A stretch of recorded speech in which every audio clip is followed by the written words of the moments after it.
Now, the lengthy and fruitful collaboration of G.H. Hardy and J.E. Littlewood was the most productive in mathematical history.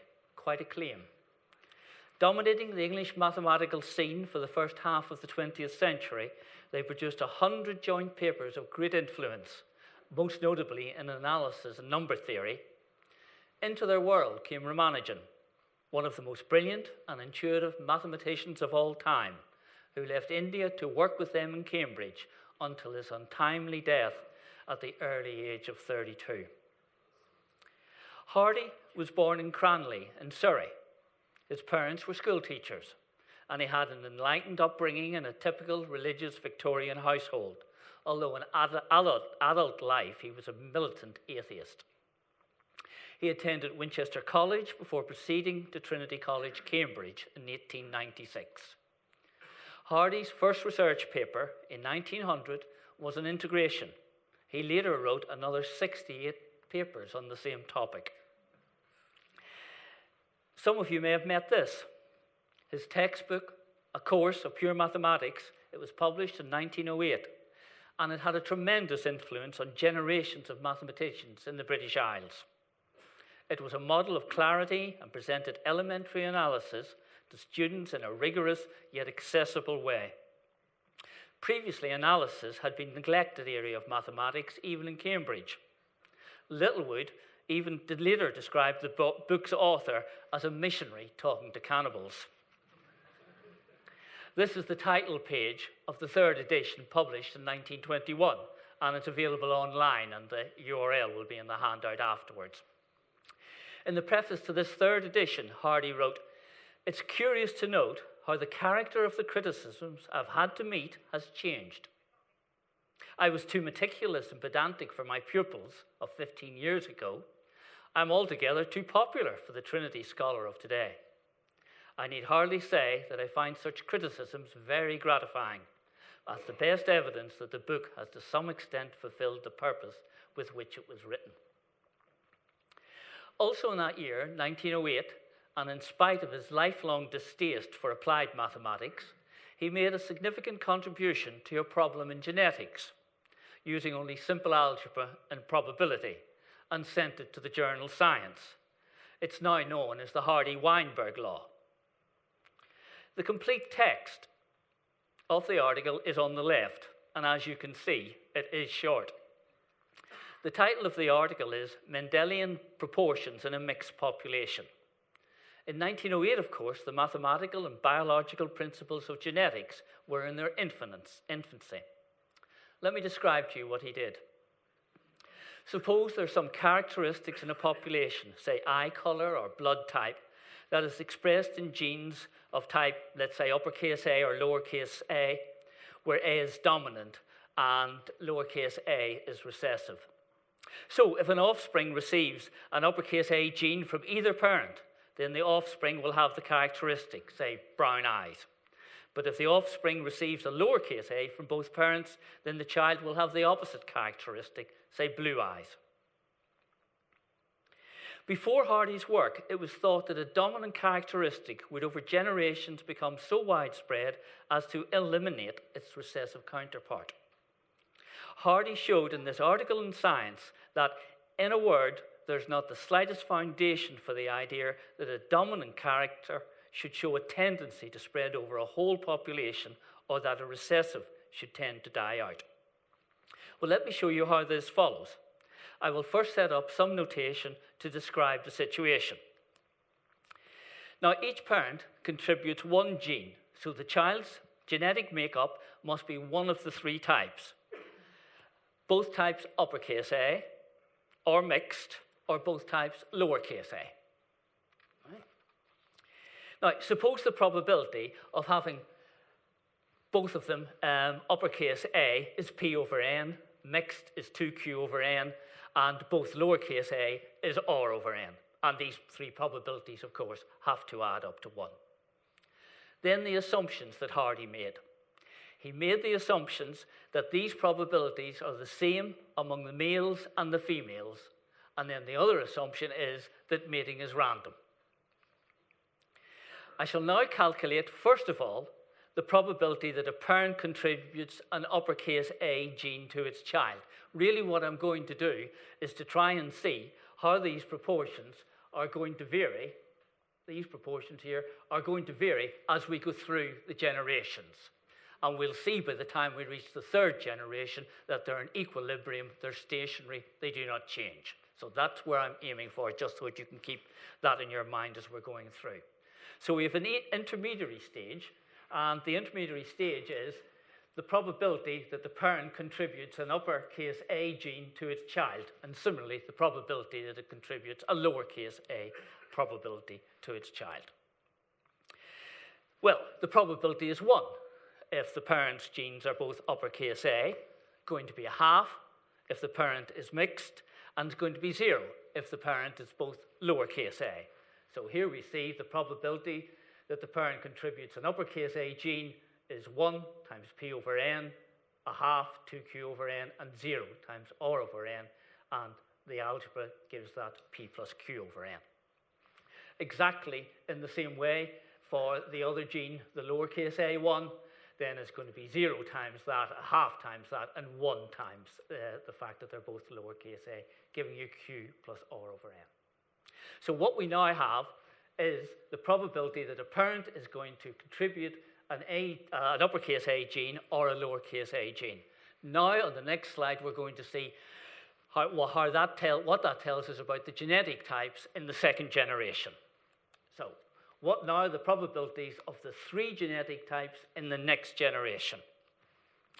So, let's look at the probability that they're both uppercase A. Well, there's only one way that can happen, that the male parent gives an uppercase A and the female parent gives us an uppercase A. Now, because of Hardy's assumption that mating is random, that is going to be expressible as the product of the 2 probabilities.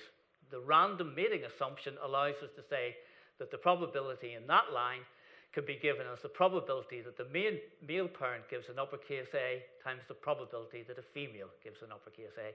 And we have those symbols from before, those expressions from before, and it just gives you that P plus Q all squared over N. Now you've got the core idea, or perhaps a little bit of a subtlety coming in here. The probability that we get it mixed, that the offspring has uppercase A and lowercase a, that can happen in one of 2 ways. It can happen that the male parent gives the uppercase A, the female parent gives the lowercase a, and vice versa, plus the probability the other way around. So the probability that we get this mixed situation is going to be the P plus Q over N times the Q plus R over N plus Q plus R over N times P plus Q over N, the other way around. So we get this algebraic expression here. And then the probability that they both have lowercase a is exactly the same as up here, but with the probabilities changed, and we get this expression. So we had the proportions, the probabilities across the first generation, and what we see in this slide are the proportions across the second generation, and I've just put this into a table form for you here. Now, the crucial thing to note is that it's not the case, it's not necessarily the case, that these proportions in the second generation are the same as the proportions in the first generation. But I've shown you how to do it. You know what the probabilities are, you know how to combine them, so you can now go from the next generation to the third generation, and when you do that, you find the proportions in the third generation are the same as in the second. And if they're the same in the third, and of course, therefore, they're going to be the same in the fourth, the fifth, and subsequently so on. It's reached a stable situation, a stationary situation, an equilibrium situation.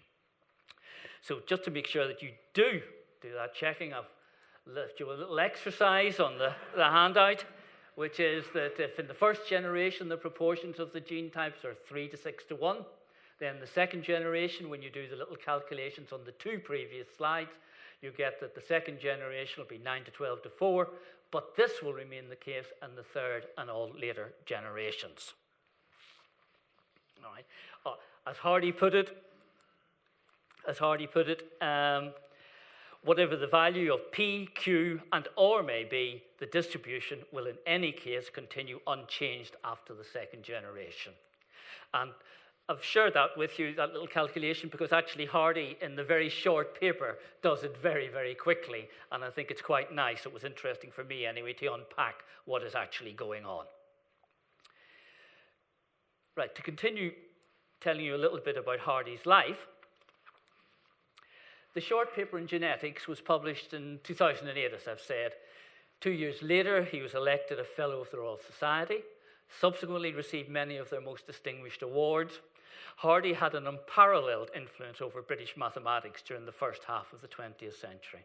He was the only person to be twice president of the London Mathematical Society, and he left copyright in his work to the LMS, as well as a substantial portfolio of investments, which enabled the LMS to broaden and expand its activities.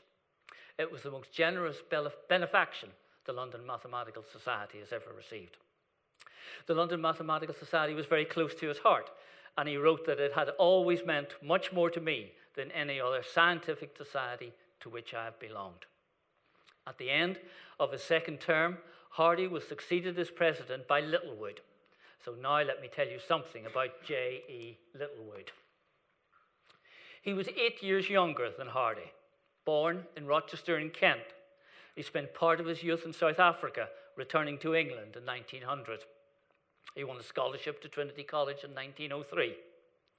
His first research paper was on integral functions, and in 1907, he was appointed as a lecturer at Manchester University, where he spent 3 years before returning to Trinity in 1910, where he lived for the rest of his life. He did not enjoy his time at Manchester, to put it mildly, and he later wrote about it. One day, in a Manchester term, leaving my lodgings for the usual grim day's work, I felt an unusual sense of well-being. I presently traced this to the fact that it was not actually raining. I'm very fond of Manchester. In 1910, he proved a deep result on the convergence of certain series. On the left, we see part of the first page of the manuscript of the paper which says it's an extension of Tauber's theorem.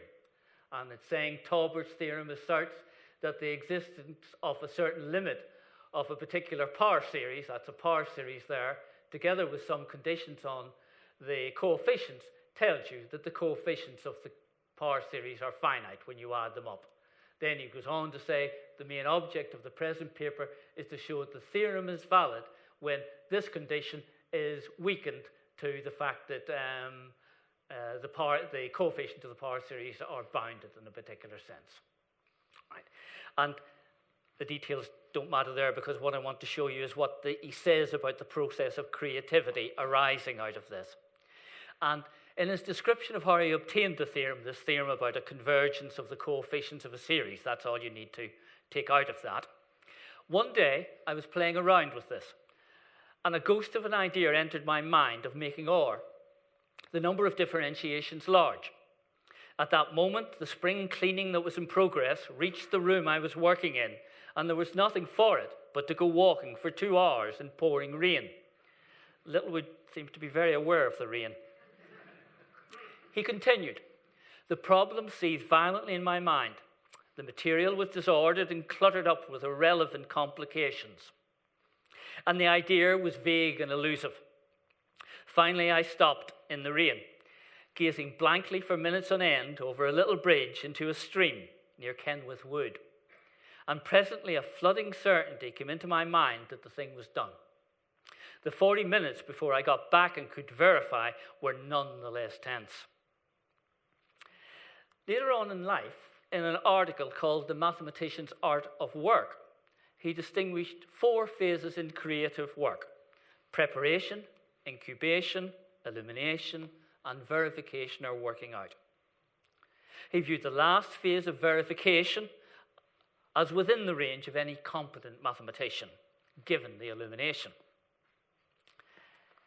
The first phase, preparation, was largely conscious or anyhow directed by the conscious.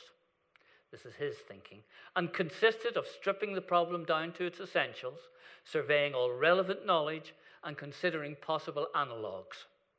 Following Newton, He advised that the problem should be kept constantly in mind during other periods of work. The next phase, incubation, is the work of the subconscious during the waiting time, which may be several years. He says that illumination, which can happen in a fraction of a second, is the emergence of the creative idea into the consciousness and implies some mysterious rapport between the subconscious and the conscious. He recommends walking and the relaxed activity of shaving as helpful to the process of illumination. Not suitable advice for all of us. Returning to his description of how he obtained the convergence result that I've been telling you about, he finished by writing, "On looking back, this time seems to me to mark my arrival at a reasonably assured judgment and taste, the end of my education. I soon began my 35-year collaboration with Hardy." And it's to this remarkable collaboration that I now turn. The collaboration began in 1912. Both were geniuses. But Littlewood was probably the more original and imaginative, while Hardy was the consummate craftsman and master of stylish writing.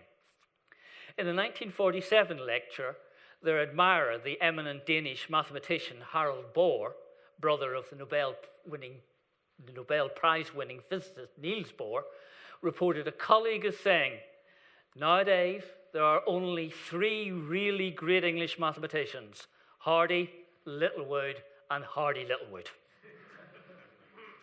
There's a story that at a conference, Littlewood met a German mathematician who said he was most interested to discover that Littlewood really existed, as he had always assumed that Littlewood was a name used by Hardy for lesser work, which he did not want put under his own name. And Littlewood apparently roared with laughter. Harald Bohr also tells how Hardy and Littlewood planned their cooperation in such a way as to preserve their individual personal freedom, which was so important to them. As a safety measure, they formulated some axioms for the collaboration. Axiom 1, there were 4 of them. The first was that when one wrote to the other, it did not matter whether what they wrote was right or wrong. This was to allow them to write as they pleased. Incidentally, they preferred to exchange ideas in writing rather than orally. The second axiom was that when one wrote to the other, the recipient was not under no obligation to answer it, but indeed under no obligation even to open it. They reasoned that the recipient might not want to work at that time or was then working on something else. I wonder what they would think of our world of email and text messages and mobile phones. The third axiom seems to be an efficiency one. It was that although it did not matter if both of them worked on the same detail, it was better if they didn't. And the fourth and final axiom might have been the most important. It said that it did not matter if one of them had not contributed the least bit to the contents of a paper appearing under their joint names. This was to avoid quarrels and difficulties about whose name would go on the paper. As Harald Bohr remarked, I think one may safely say that seldom or never was such an important and harmonious collaboration founded on such apparently negative axioms. And I want to tell you about one of the problems on which they collaborated, and the problem is on the zeros of the Riemann zeta function. This function lies at the heart of one of the most intriguing and difficult questions in mathematics, the Riemann hypothesis. And the Riemann hypothesis, the question is, do all of the solutions of a certain equation have a particular form? And a fuller statement is, do the non-trivial zeros of the Riemann zeta function have real part a half? And answering this question could win you $1 million. And the $1 million prize that's offered by the Clay Mathematics Institute, now based in Oxford, and the solution to the Riemann hypothesis is one of the 7 millennial problems that were originally posed, and one of them, the Poincare conjecture, has now been solved. So you better hurry. Well, the Clay Mathematics Institute proposed the prizes because, as they say on their website, the prizes were conceived to record some of the most difficult problems with which mathematicians were grappling at the turn of the second millennium, to elevate in the consciousness of the general public the fact that in mathematics the frontier is still open and abounds in important unsolved problems, to emphasize the importance of working towards the solution of the deepest, most difficult problems, and to recognize achievement in mathematics of historical magnitude. Now, what I want to do is to define the Riemann zeta function, try to indicate why it's so important, and then briefly to say what Hardy and Littlewood contributed to the Riemann hypothesis conjecture. So the Riemann hypothesis, the Riemann zeta function, zeta because that's the letter that's used to identify the function. Its value at an integer k is just the sum of the reciprocals of the kth power of all the integers. So it's 1 plus 1 over 2 to the k, plus 1 over 3 to the k, plus 1 over 4 to the k, plus 1 over 5 to the k, and so on. And here I have it written down, zeta at the point 1. So just to reinforce the definition, that's then 1 plus a half, plus a third, plus a fourth. So k is taking the value 1 in that. Let's look at zeta 2, zeta to the power 2. That's the sum of the reciprocals of the squares. So it's 1 plus 1 over 2 squared, plus 1 over 3 squared, plus 1 over 4 squared, plus 1 over 5 squared, and so on. So we can define that function at all of the positive integers k. And what I want to do now is to show you how that relates to the primes. Let me just briefly remind you about the fundamental theorem of arithmetic, which tells you that every whole number can be written in a unique way, up to order that is, as a product of primes. Primes are integers whose only divisors are 1 in themselves. So there 42 is 2 times 3 times 7, 80, 2 by 2 by 2 by 2 by 5, and that larger number at the bottom is 19 times 53 times 21,859. So now what I want to show you is that the Riemann zeta function can be written in terms of the primes, and in fact can be written in terms of an infinite number of series, the product of an infinite number of series, and here, rather dauntingly, is it? But it's not going to remain daunting for very long, because what we have here is zeta 2, the Riemann zeta function evaluated at 2, so we know that's the sum of the reciprocals of the squares of the integers. 1 over 2 squared, 1 over 3 squared, 1 over 4 squared, 1 over 5 squared, and so on. Down here, we've got a product of lots of series. There are 1 on each line, but on each line, this is for the prime 2. This is the series 1 over 2 squared, 1 over 2 to the 4, 1 over 2 to the 6, 1 over 2 to the 8, 2 to the 10. This is the corresponding one for the prime 3, 1 over 3 squared, 1 over 3 to the 4, 3 to the 6, 3, 8, so on, and the prime 5, the prime 7, the prime 11. I've got an equality up here. Now, the reason for the equality, I'm going to try to indicate, is that suppose we take 1 over 42 squared. Where does it appear down here in this product? Well, remember what 42 was in terms of primes. It was 2 by 3 by 7. So 42 squared is 2 squared times 3 squared times 7 squared, multiplied together. We get the 2 squared from this first series. We get this multiplied by the 3 squared from this one, multiplied by the 7 squared from that one. So if you think, every integer along here can be broken up as a product of primes, and in order to see where it appears down here, you take the primes in the appropriate line. Let me do another one. Let me do it for 80 squared. Now you may remember that 80 squared on the previous 2 slides back was 2 to the 4 times 5. It was 16 times 5. So here we've got 80 squared, 2 to the 4 times 5 squared is 2 to the 8 times 5 squared. So we need to find 2 to the 8, and I've helpfully highlighted in blue there, 2 to the 8 times 5 squared. So I hope on the basis of those just 2 examples, you can see how the Riemann zeta function here can be written out as a product of series. Each of these series involves a prime number based around a prime number. The other thing is, each one of these series is what's called a geometric progression. You may remember them from some time back, in that you get from one term to another in the series by multiplying by the same factor called the common ratio. So here you multiply by 1 over 2 squared. 1 over 2 squared multiplied by 1 over 2 squared gives you 2 to the 4th. Do it again, 2 to the 6th, 2 to the 8th.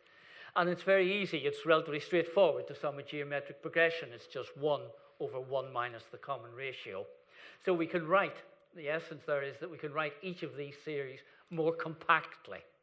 And then we come up with this very famous theorem attributed to Euler, that the zeta function, the sum of the squares, sum of the reciprocals of the integers to the power s, can be written as a product over primes of this thing here, 1 minus 1.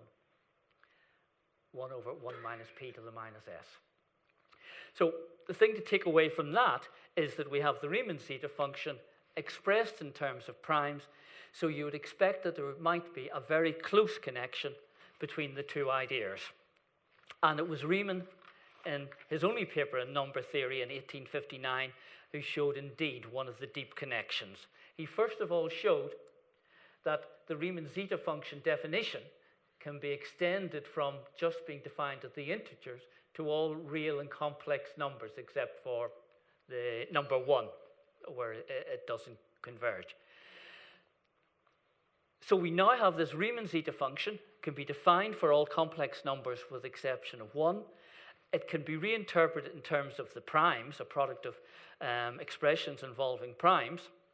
And what Riemann was able to show in this paper of 1859 was that you could obtain an exact expression for the number of primes there were up to any particular number x, the number of primes there were up to any particular number of x, in terms of the zeros of the Riemann zeta function. Now, what are the zeros? Well, the zeros are just the place where that function takes the value 0, right? And when you look at it, you see that there are trivial zeros, so-called, at minus 2, minus 4, minus 6, and so on down here. But apart from that, all of the zeros lie in what's called the critical strip. This strip down here between zeros and 1. It's relatively straightforward to prove that all the zeros lie between 0 and 1. The Riemann hypothesis is that they actually lie on this critical line. This is the critical line in the complex plane of all the complex numbers whose real part is a half. So the Riemann hypothesis is that all the non-trivial zeros of the Riemann zeta function have got real part a half, lie on this particular line here. And now I'll just turn, having described what the Riemann zeta hypothesis is, to tell you what Hardy and Littlewood, give you an idea of what they achieved. Hardy was one of the first mathematicians to do important work on the Riemann hypothesis. And what he did was to show that in 1914 that there were infinitely many zeros on the central critical line. He didn't show that all the zeros were on the critical line, but in a sense went towards it by showing that there were infinitely many, but certainly didn't prove that there were all. He also proved that in a certain sense, the zeta function was small on the critical line, again providing more evidence for it. So as I say, he was not able to prove that all the non-trivial zeros lay in the critical line, but it was a major advance. And later, with Littlewood, he proved deep extensions of these results. So the thing to take away from what I've just said there, and that the Riemann zeta function provides a very deep connection between a particular function defined over the complex plane and the behavior of prime numbers. And information about where the zeros of the Riemann zeta function tells you a lot about the distribution of the primes. That's the essential idea. So now let me bring Ramanujan into the story. In 1913, Bertrand Russell wrote in one of his over 2,000 letters to his lover, Lady Ottoline Morel, "In Hall, I found Hardy and Littlewood in a state of wild excitement because they believe they have found a second Newton. Hardy has written to the Indian office and hopes to get the man here at once." The second Newton was Ramanujan, who had written to Hardy submitting his mathematical discoveries on prime numbers, on series, on integrals. And here, On the left, we've got the start of Ramanujan's letter. And I'll read it because it tells you a little bit about him. Very interesting. Dear Sir, I think Hardy was the third English mathematician that he had written to. I beg to introduce myself to you as a clerk in the accounts department of the Port Trust offices at Madras on a salary of only £20 per annum. I am now about 23 years of age. I have no university education, but I have undergone the ordinary school course. After leaving school, I've been employing the spare time at my disposal to work at mathematics. I have not trodden through the conventional regular course followed in a university course, but I'm striking out on a new path for myself.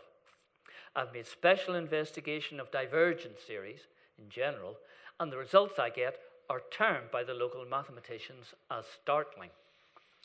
And the right-hand side shows a facsimile of a page of the letter showing some of the results in continued fraction. The left hand is transcription of the covering letter, and this is one of the pages towards the end. I think this is the penultimate page of the theorems. As you can see, without any proofs, they're on continued fractions, and Hardy always thought Ramanujan was particularly strong on continued fractions.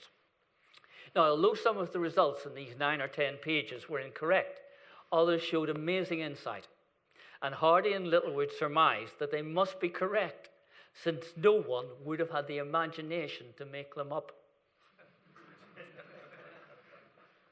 Ramanujan was clearly a genius of the first order, but untutored in formal mathematics.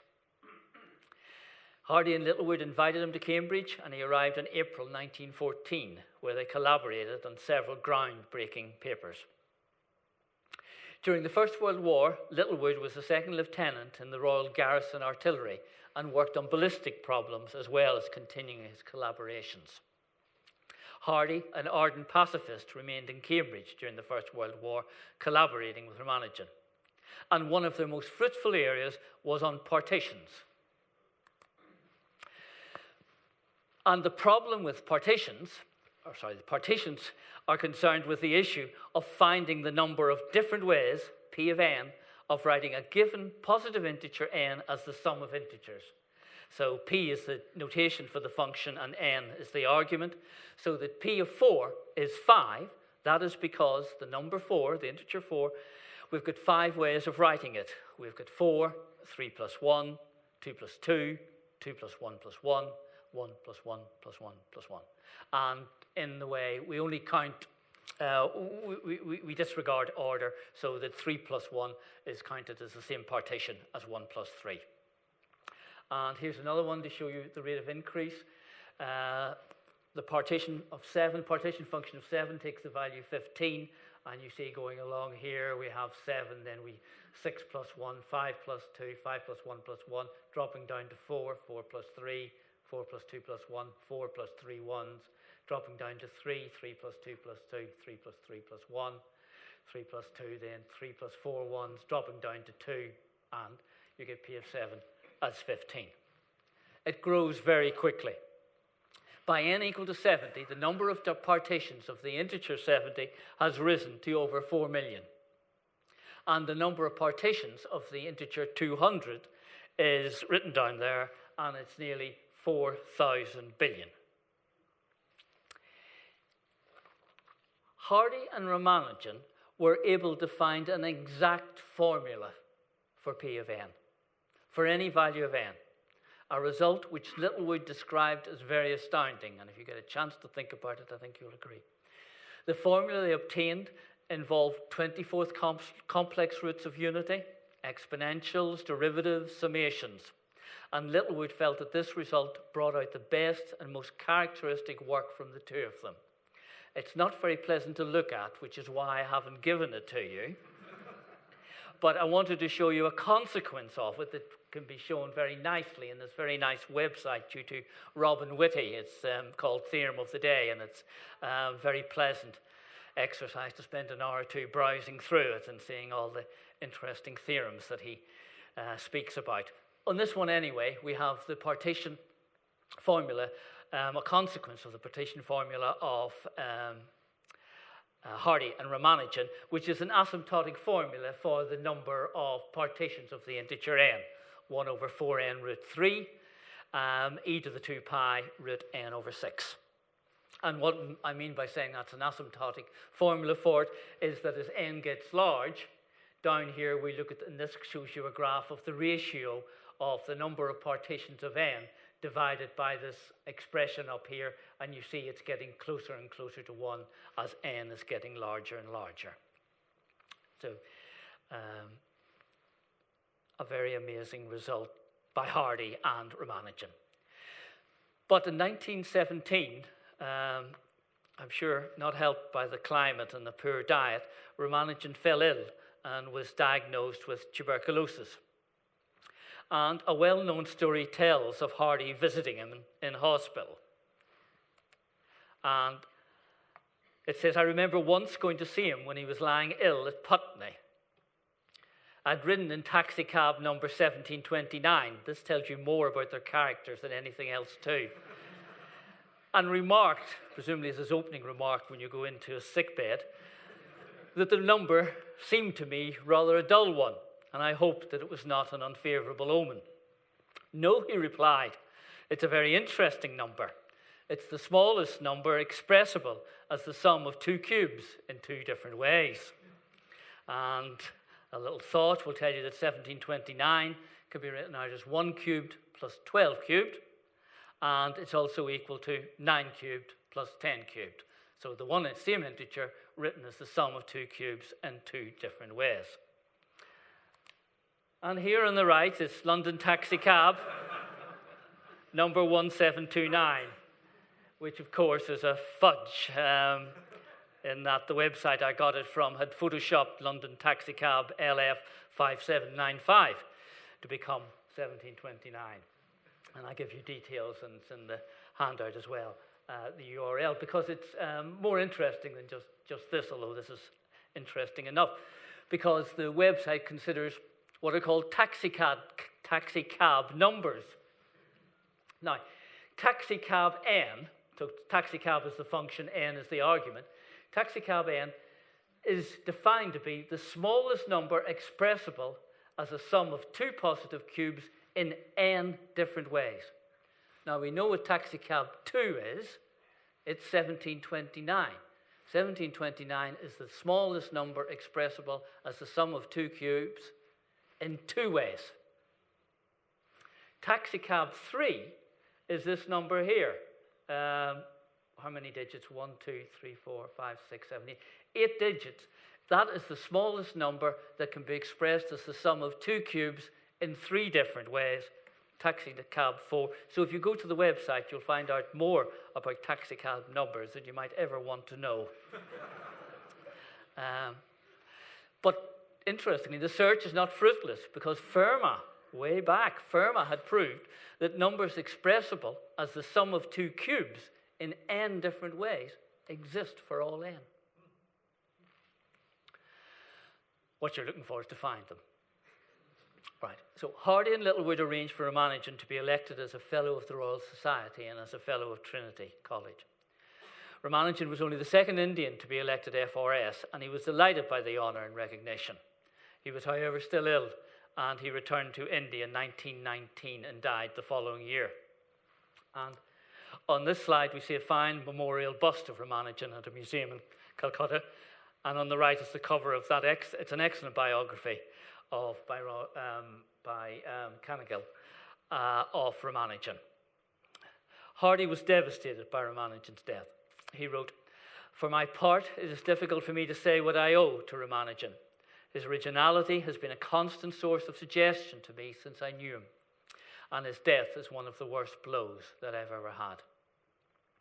Hardy worked through Ramanujan's papers, and he was one of the editors of his collected works. By 1919, when Ramanujan had returned to India, Hardy felt the need for a break from Cambridge.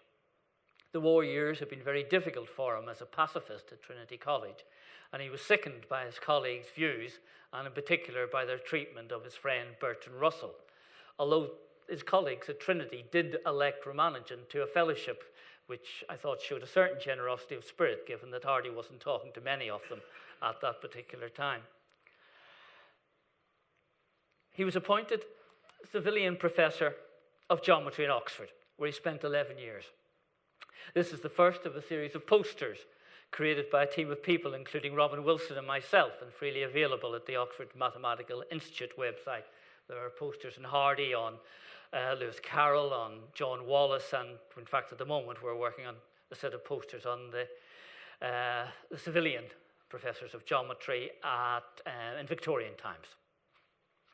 Of this period in Oxford, Hardy claimed that I was at my best a little past 40 when I was a professor at Oxford. And C.P. Snow wrote that this was the happiest time of his life. And Littlewood wrote that he preferred the Oxford atmosphere and said that they took him seriously, unlike Cambridge. Hardy was fanatical about cricket, both as a spectator and as a player. Here we see him leading out a cricket team of Oxford mathematicians during a British Association meeting in 1926. Hardy dubbed this photograph "Mathematicians versus the rest of the world." At Oxford, he reformed the mathematics curriculum and built on an impressive school of analysis. Before Hardy, there was no flourishing research tradition in Oxford, and Hardy determined to change all this. His own research interests were mainly in number theory and mathematical analysis, and his greatest legacy to Oxford mathematics was the internationally renowned research school of analysis that he established there in the 1920s. His research output blossomed during his Oxford years. He published over 100 papers, over half of them with Littlewood, who was still in Cambridge. And one of the problems which Hardy and Littlewood collaborated on was due to Edward Waring, an 18th century English mathematician. And Waring's problem was the following. Waring asserted, on the basis of empirical evidence, that every positive integer can be written as the sum of most 4 squares, 9 cubes, or 19 fourth powers. And asked, as you would, does this continue for nth powers? And if so, how many powers are needed? Now, Hilbert, the great German mathematician David Hilbert, showed in 1909, using complicated algebraic identities, that the answer was yes. Every positive integer can be written as the sum of fifth powers, it can be written as the sum of fifth powers, it can be written as the sum of sixth powers, it can be written as the sum of seventh powers, and so on. But the information he could obtain on how many of the powers were needed was very weak. Well, Hardy and Littlewood, in a series of groundbreaking papers, introduced a method called the circle method to help determine how many powers were needed. And the circle method had originated in the work of Hardy and Ramanujan, the work they had done on partition functions, but its use that Hardy and Littlewood and Waring's problem was much more difficult and technical. They used the method to prove that Waring was right about fourth powers, at least for sufficiently large integers, that every integer sufficiently large could be written as the sum of at most 19 fourth powers. And it was only on 1986 that it was proved for all integers, so relatively recently.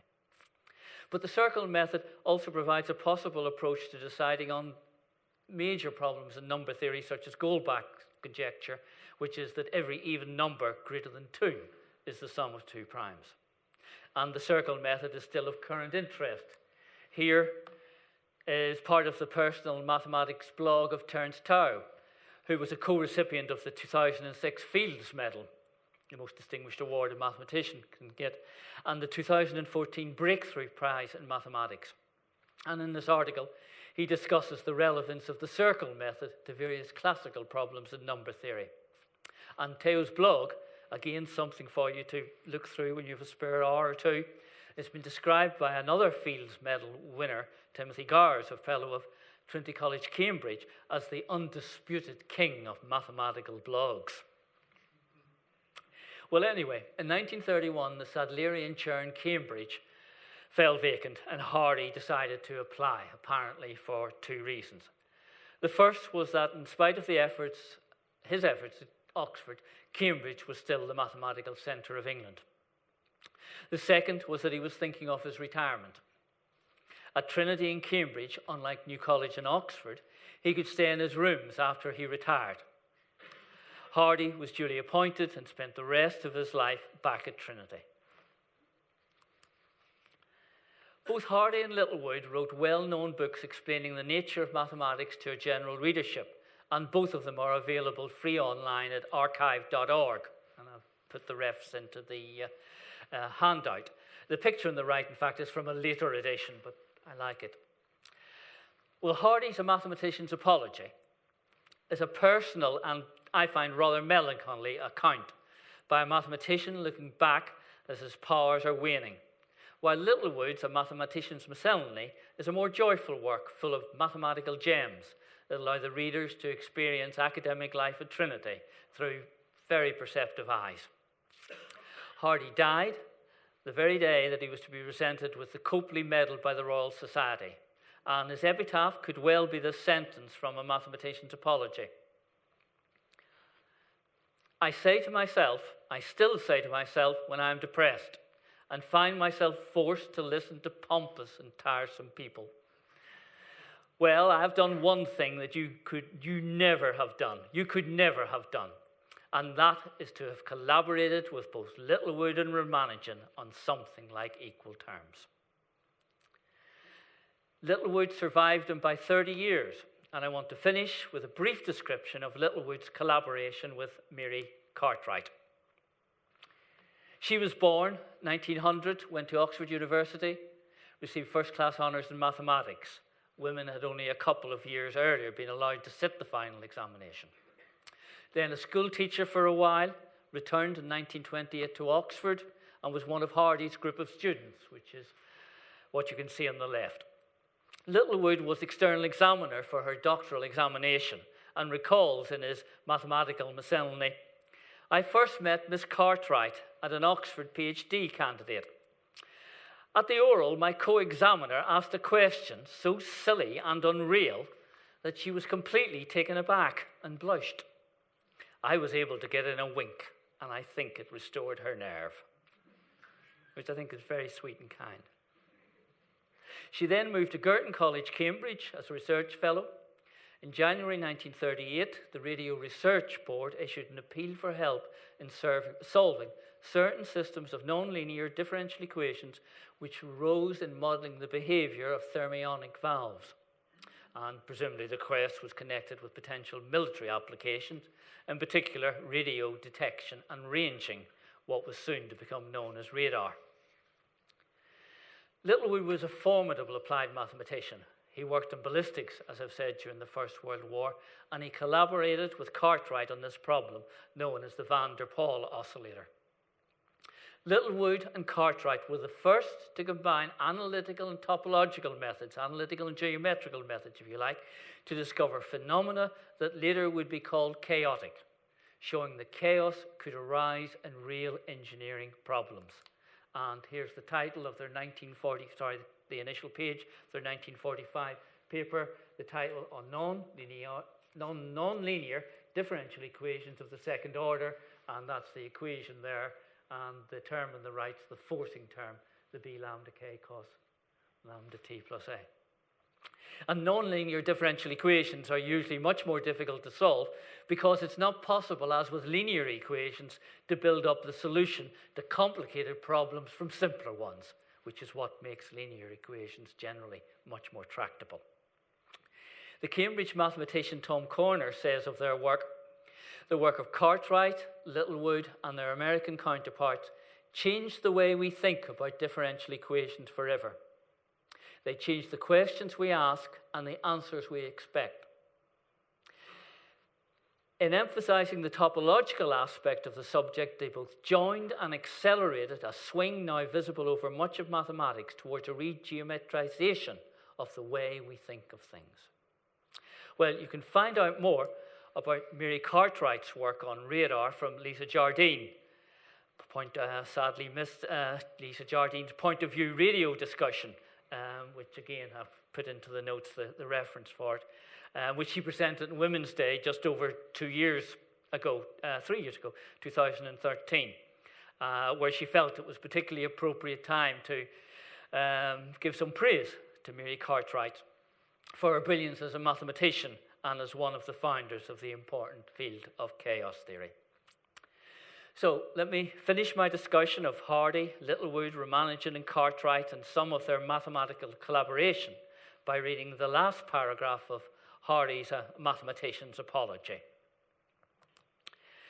The case for my life then, or for that of anyone else who has been a mathematician in the same sense in which I have been one, is this: that I have added something to knowledge and have helped others to add more, and that these somethings have a value which differs in degree only and not in kind with that of the creations of the great mathematicians, or of any of the other artists, great or small, who have left some kind of memorial behind them.